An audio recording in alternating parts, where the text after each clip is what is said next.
एक बहुत ही भारी भरकम जिसको हम कहते हैं मॉनसून का सीज़न गुजारने के बाद हम फिर आए वो चिप वाले सीज़न में, और चिप वाले सीज़न से अब निकलने के बाद हम बढ़ रहे हैं सर्दियों की तरफ, जो कि ड्राइनेस का सीज़न।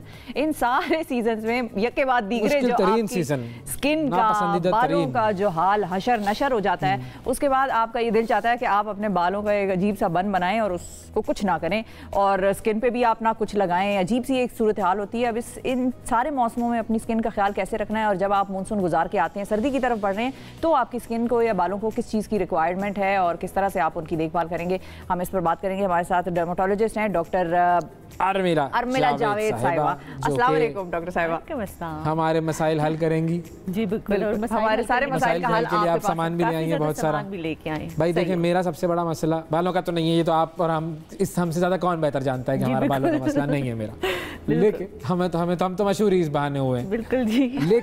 लेकिन मेरा जो मसला है वो है एग्जैक्टली बुरा वक्त नहीं है, इनको देख के कहाँ बुरा वक्त याद आएगा, इनके आप चेहरा देखें, उनकी तरोताजगी देखें। वो कहेंगे कि यार उस पहले शो पे पहले शो पे आते ही इसने धमाका किया था। बिल्कुल पॉपुलैरिटी बढ़ाई थी आपने मेरी पहले शो पर आकर। अब मसला है ड्राइनेस का। मेरा सबसे बड़ा इशू ये है कि ये सीजन शुरू होते ही अभी प्रोग्राम अभी सेगमेंट से पहले भी आप कह रहे थे मेरा इंतहाई नापसंदीदा सीजन है। प्रॉब्ली बहुत से लोगों का नापसंदीदा सीजन होता है, और इसका रीजन यही है कि उनकी स्किन मैनेज नहीं हो रही होती। पहले जिस तरह शिफा ने कहा कि गर्मी है, गर्मी के बाद वो बरसात चिपचिप, एंड देन एकदम से वेदर चेंज हो जाता है, एकदम से सर्दी आ जाती है और ड्राइनेस शुरू हो जाती है। लोगों को समझ नहीं आता कि ये ग्रीसीनेस के साथ ही चेहरे के ऊपर बहुत ज़्यादा फ्लेक्स आने लग जाते हैं। वो कहते हैं जी अब फ्लेक्स हो गए हैं, पहले हम ग्रीसी प्रोडक्ट्स ग्रीसीनेस को कंट्रोल करने के लिए यूज़ कर रहे थे, अब हम मॉइस्चराइजिंग की तरफ जाने लगे। तो ये वाली जो स्किन होती है ये सबसे ज़्यादा अफेक्ट होती है, सबसे ज़्यादा अफेक्ट। और ये टाइप कौन सी होती है? ये टाइप होती है जो यूजुअली तो ये सिबोरिक एक्जिमा वाली टाइप होती है। ये गर्मी में भी प्रॉब्लम क्रिएट करती है और सर्दी में भी प्रॉब्लम क्रिएट करती है, क्योंकि गर्मी में बहुत ज़्यादा ऑयली हो जाता है, दाने निकलते हैं, और कोई प्रोडक्ट यूज़ करेंगे तो वो फ्लेयर होता है। और सर्दी का ये जो चेंजिंग सीजन होता है इसमें भी प्रॉब्लम्स होते हैं। तो मैं आज एक वैरायटी लेके आई हूँ डिफरेंट मॉइस्चराइजर्स की या इमोलिएंट्स की, जो हम लोग अक्सर कहते हैं कि आप इमोलिएंट खरीद लें, ओवर द काउंटर मिलते हैं। लोगों को समझ नहीं आता कि कौन सी प्रोडक्ट हमने पिक करनी है। तो प्रोडक्ट्स की कंसिस्टेंसी होती है।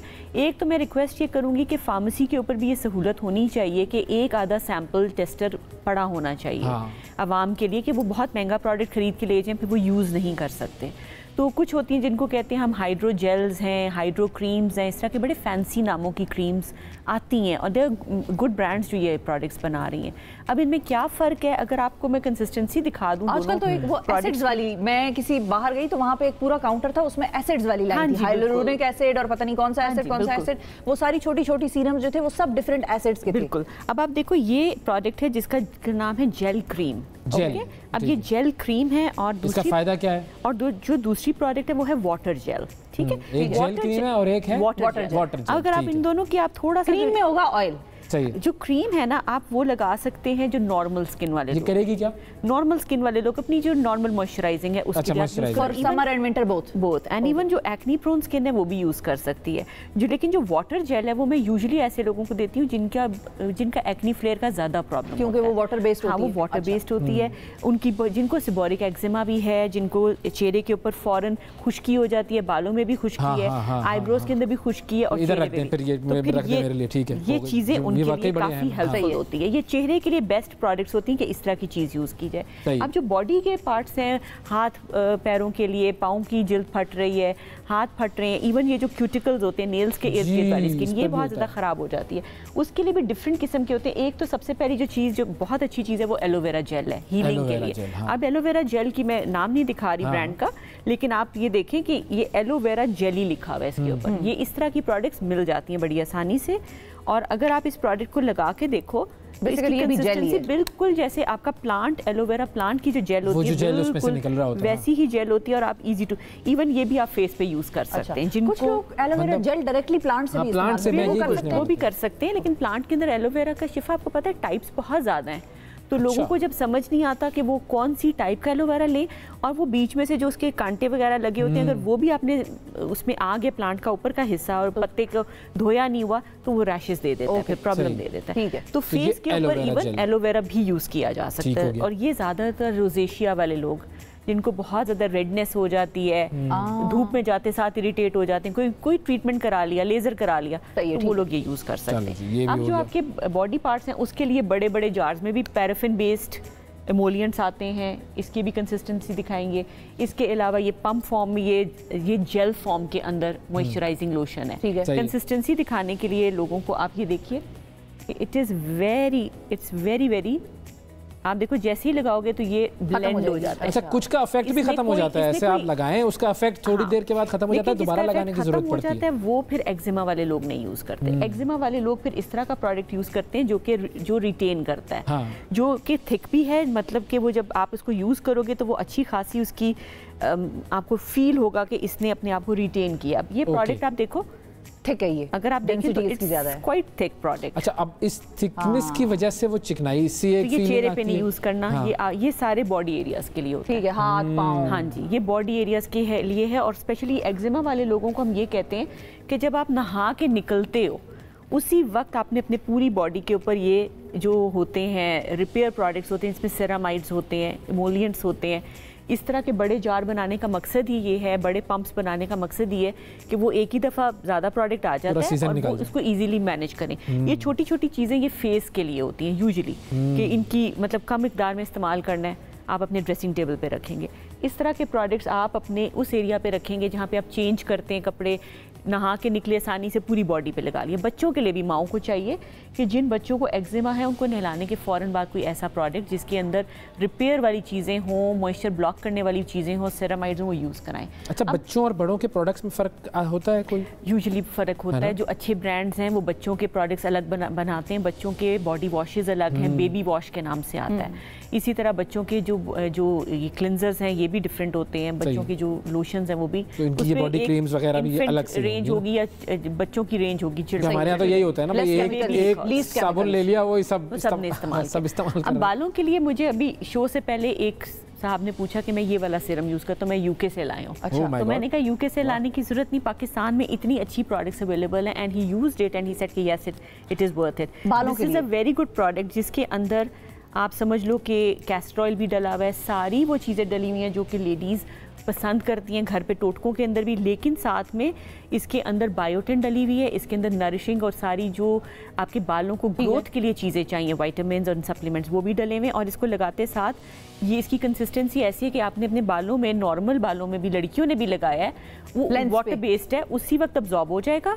And you can even go to your university, you can go to मतलब लेंस पे लगाएं तो ऑयली नहीं होंगे बाल? बिल्कुल ऑयली नहीं होंगे। लेंस के लिए नहीं, ये आप अपनी अगर रूट्स में भी लगाते हो क्योंकि इसके अंदर बायोटिन एंड विटामिन्स डले हुए हैं, तो it's really really very helpful. ठीक है, अब हमारे पास है 3 मिनट में जो सबसे इंपॉर्टेंट प्रोडक्ट्स हैं वो उठा के हमें मेरे ख्याल में तो सन ब्लॉक सबसे इंपॉर्टेंट चीज़ है। सन ब्लॉक हर मौसम में इस्तेमाल करना है, सर्दियाँ, गर्मियाँ, और लड़कियों को इंडोर आउटडोर इंडोर भी यूज़ करें। देखिए इस तरह की अगर लाइट्स हैं घर में या विंडोज़ लोगों की खुली रहती हैं घर में, लेडीज़ जो है वो वॉशिंग वगैरह के लिए बाहर उनका सिस्टम होता है कि उन्होंने बाहर जाके अपने लॉन्ड्री वाला एरिया रखा हुआ है, तो वो कह रहे हैं जी हम तो घर कर रहे हैं आप, या गार्डनिंग कर रहे हैं, तो ये चीज़ों के लिए आपको सुबह अगर लगा लें, अपने एक मॉइस्चराइज़र लगाया और सन ब्लॉक। कुछ लोगों को लिए मुश्किल लगता है कि मॉइस्चराइज़र लगाएं फिर, तो उनके लिए मॉइस्चराइज़र्स के साथ ही सन ब्लॉक्स की वैरायटी अवेलेबल है। This is a sun block जिसके अंदर अपना मॉइस्चराइज़र डला है, हाइलुरोनिक एसिड जो आप बता रहे थे, और अच्छी बात यह है कि इट इज़ टिंटेड। आप देखो इसमें हल्की सी टिंट है, तो वो बीबी क्रीम वाला मसला भी आपका सॉल्व हो जाता है।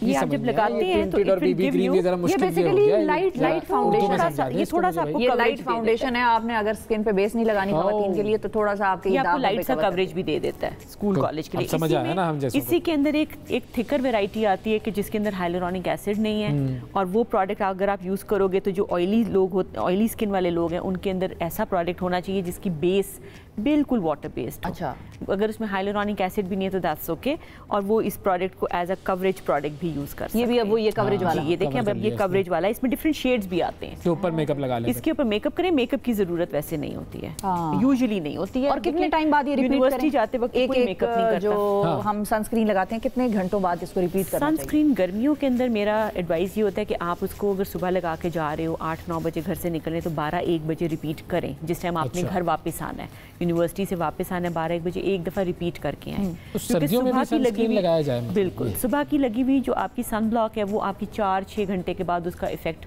वेयर ऑफ हो और जाता है। SPF हमें कितना चाहिए? SPF जो ये दोनों प्रोडक्ट्स हैं इनका SPF 50 एंड 60 के करीब ज़्यादा है। हो। तो 50, 40, 50 ये SPF काफ़ी है, ज़रूरी नहीं है ये कि 15, 10, 20 पाकिस्तान में ये नहीं चल सकता। 10 और 15 वाले जो होते हैं ना वो मैं नहीं रिकमेंड करती, 50 प्लस हो तो इट्स आइडियल।